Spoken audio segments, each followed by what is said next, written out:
Joe Biden was confronted by the governor of Texas on the tarmac on Sunday after the latter complained hours earlier that he had only been extended an invitation to meet him as an afterthought. The moment occurred as Mr. Biden touched down in the Lone Star State for a trip to the U.S.-Mexico border, where he met with agents from U.S. Customs and Border Protection as well as local elected leaders. The trip comes as the president has long faced criticism from conservatives for not viewing the situation at the U.S.-Mexico border firsthand, as well as for rolling back controversial Trump-era immigration policies that were long decried by Democrats as inhumane. Greg Abbott handed the president a letter outlining his concerns about the number of migrants encountered in the U.S.-Mexico border region, which has steadily risen in the 2 years Mr. Biden has been in office. The letter concluded with a list of demands that included steps not even taken by the Trump administration during the latter's 4 years in power.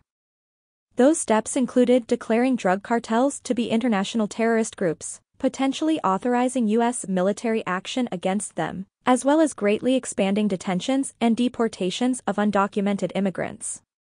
He also seeks that the Biden administration cease releasing migrants while their asylum claims are adjudicated, and continue construction of border fencing ordered built by Donald Trump. It was a laundry list of steps the president is highly unlikely to take, especially given the unlikelihood of the White House taking any steps to try and work with Republicans in the Senate to pass immigration reform legislation. That possibility all but died with the election of a GOP majority in the House, largely seen as beholden to the far right.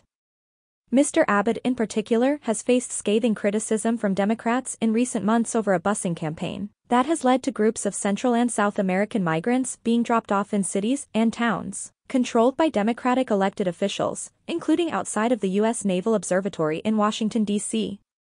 In many cases, those migrant bus caravans have ended with large groups of migrants, including children, being dropped off in the dead of night, with little to no coordination between local governments and only volunteer groups available to assist the migrants in finding shelter or further transportation to another destination.